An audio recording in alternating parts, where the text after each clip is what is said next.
tawag nilang mahal na araw, kinakanta. Ano po? Pasyon. Pasyon. Oh. Ipakakanta po natin kay kapatid na Joel.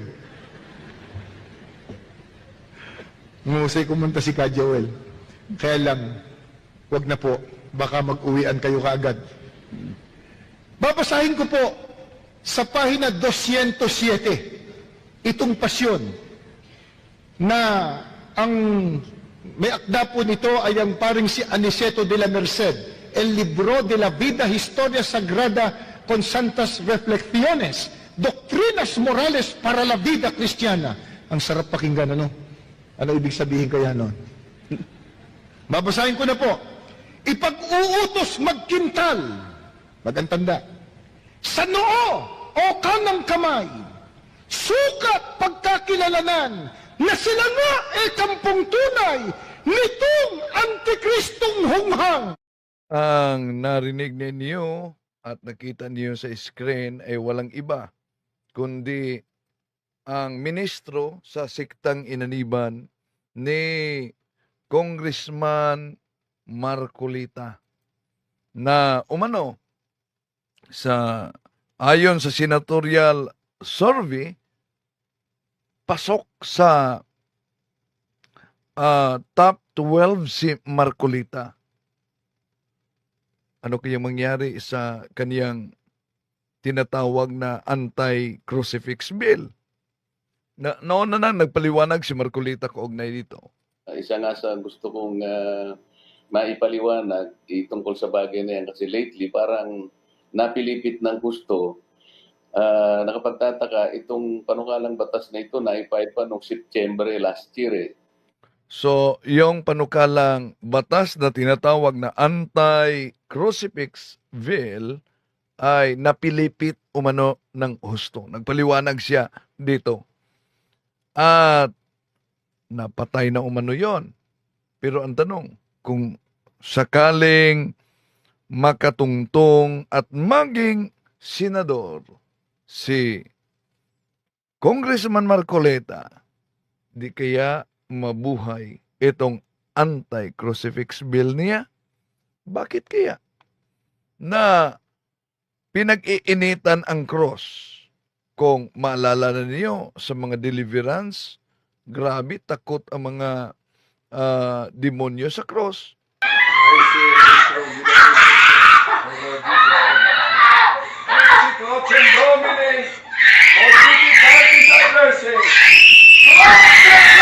Tatalakayin natin ito mga kapatid bago tayo papasok sa punto por punto sa pagkakataong ito. Samahan ninyo ako.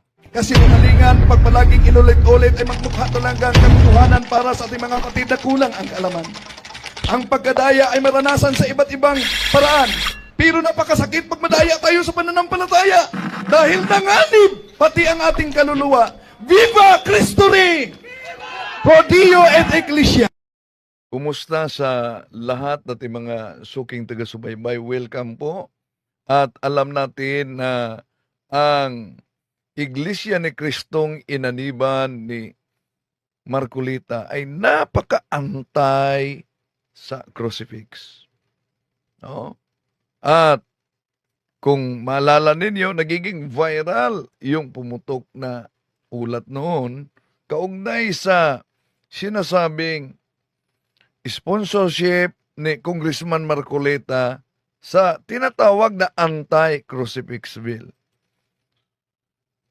Bakit kaya ang cross, mga kapatid, ang iniinitan? Sa ibang bansa, may panukala na. May batas na. Tinanggal na talaga sa mga ospital.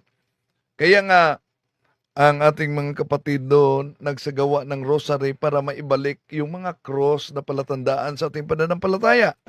Let's pray the Holy Rosary for the restoration of the crucifixes in the hospitals and for the conversion of politicians and healthcare practitioners. In nomine Patris et Filii et Spiritus Sancti. Ayun, para maibalik na nawala na. Doon kaya kinopya ni Marcolita ang panukalang batas na sabi niya, di naman umano tatanggalin yung mga crucifix. Wala naman umanong sinabi sa panukalang tatanggalin. Pero, bakit kaya cross talaga? Pansin niyo, balik muna natin yung interview ni Marcolita sa INC Radio and TV. Meron tayong mga kaibigan na mga kababayan, mga leader sa Mindanao na nagpanukala kung po pwedeng maghain lang tayo ng ganong isang neutral na akdang batas na kung So, Mindanao daw ang nakiusap sa kanya. So, ibig sabihin, parang tinutukoy niya, Muslim ang nakiusap sa kanya na gawa ng panukalang batas. saan, kunyari, may sakit ang isang tao, pagkaroon ng isang lugar sa isang pagamutan, na neutral yung espasyo. Oh, so, neutral ang espasyo. Magkaroon daw sa isang lugar na neutral ang okay, may katanungan tayo, survey ulit. Ibubuton niyo ba si si Congressman Marcolita sa pagkasenador? Yes or no lang yan. Okay, opo. Kung sinasabi kong taga Mindanao, wala mo nang ibig kong sabihin. So, pag sinasabing taga Mindanao, ibig sabihin, alam na umano kung sino ang tinutukoy diyan. So, sino ba? Mga Muslim ba ang tinutukoy niya? Bakit si Marcolita ang nilapitan? Bakit hindi mismo si Robin Padilla na isang Muslim? Okay, tuloy natin. Hindi, ano? Opo, Kong, opo. Kaya lang, sinamang palad naman yung House Bill na yon. Ang number niya may 4633 kung hindi ako nagkakamali. 17 Congress, ibig sabihin nung nakarang Kongreso Oh, pa. yun, 17 Congress daw. Pero 4633. Pero nang tiningnan natin, ang House Bill number 4633, 18th Congress. 18th Congress at ang long title nito, an act making the hanging of religious mementos such as crucifixes in hospital such optional. So di ba kayo nagtaka kung bakit ang cross talaga ang pinag-iinitan dito? Nagpaliwanag dito sa interview si Congressman Marcolita. Isa nga sa gusto kong maipaliwanag tungkol sa bagay na yan kasi lately parang napilipit ng gusto. Nakapagtataka itong panukalang batas na ito na ipahid pa noong September last year. Sa mga halos 10 taon na wala namang nakapansin yan. Ang totoo niyan si ito ni sa agenda pang ng committee. Wala pa yan sapagkat So, yon ang pulusot niya. Hindi na agenda daw, hindi na agenda. So, mahaba pa ang takbo. Pero, meron talagang panukalang batas na gusto niyang, sabi niya, di daw i-remove. Maglagay lang ng neutral na espasyo. Damin mga ospital na hindi Katoliko. Di nyo ba nasubukang itanong bakit cross talaga ang target ni Marcolita? Tuloy natin. ang mangyayari dyan pag nasa committee ka na, dyan mo palang mapag-uusapan ano talaga ba ang dapat gawin. Yun magko-contribute ng input sa mga kasama mo. Di ba ating walang humpay yan hanggang sa yan ay mabuo hanggang sa pagdating sa plenaryo, kung darating yung plenaryo. Sa mga Talagang ganun ang takbo. May debate hanggang darating sa plenaryo. Pero, yun ang realidad. Meron talagang House Bill 4633 na siya mismo ang author, sponsor nito, na an act making the hanging of religious mementos such as crucifix in hospital optional.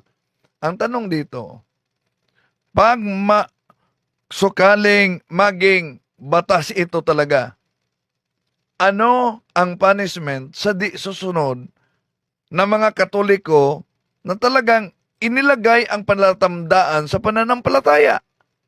Tuloy natin.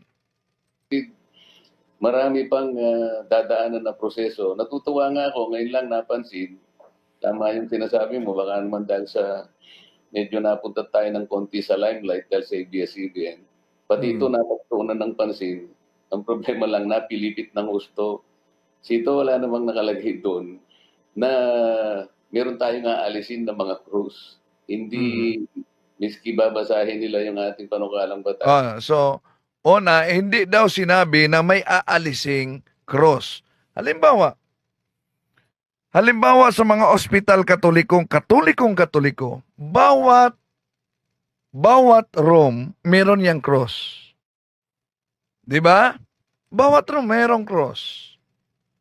So kung maipasa itong House Bill niya na ang long title ay an act making the hanging of religious mementos such as crucifixes in hospital suits optional. Lahat ng mga rooms sa ospital na Katoliko may cross.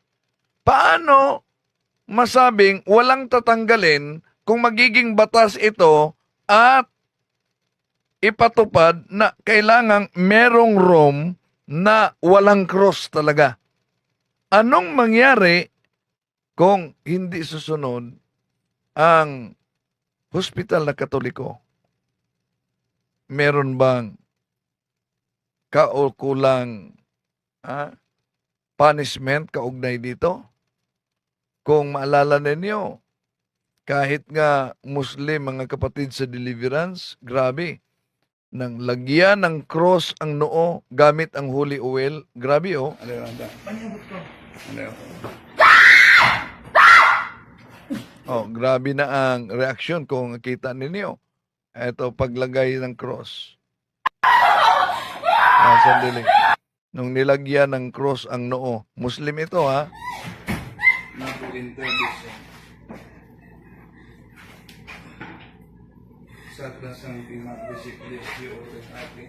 Oh.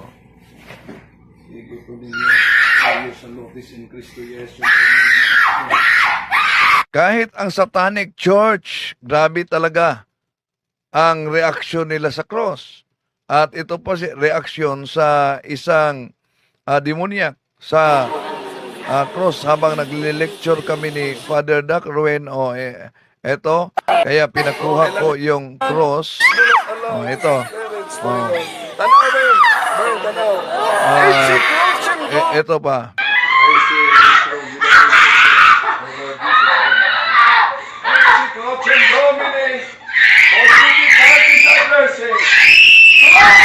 Yan. Grabe ang reaksyon. Pero nagtaka tayo mga kapatid, bakit itong mga anti-Catholic, cross talaga ang kanilang tirada? Bakit? Una, yun naman ang binanata ng mga ministro ni Felix Manalo. Halimbawa, ginamit nila itong Aklat Katoliko. No? Ito, Aklat na Katoliko. At sa kanilang pagbanat sa pananampalatayang Katoliko. Kung po itong Aklat Katoliko, siyang inyong pakinggan, Aral Katoliko, sa pahina 11, ito po sabi niya, ang tanda ng Santa Cruz ay siyang tanda ng taong Katoliko. Ang paraang ginagawa sa paggamit ng Santa Cruz ay dalawa, mag-antanda at ang mag-krus. Ang pag-aantanda ay ang paggawa ng 3 krus ng hinlalaki ng kanang kamay ang unay sa noo. Sabi po nila, yung sign of the cross o pagkukrus, talagang tanda daw yan ng taong Katoliko. Totoo naman po yun. Pagka nakita nyo, pagtapat ng simbahan, alam mo na, anong relihiyon nun? Yan. So di tayo magtaka kung bakit yun ang nagiging nasa panukala ni Congressman Marcolita dahil noon pa man binanata na ng mga ministro ni Felix Manalo yung simbolo ng ating pananampalataya. To make his message known is our responsibility. So here we are to pledge our lives to the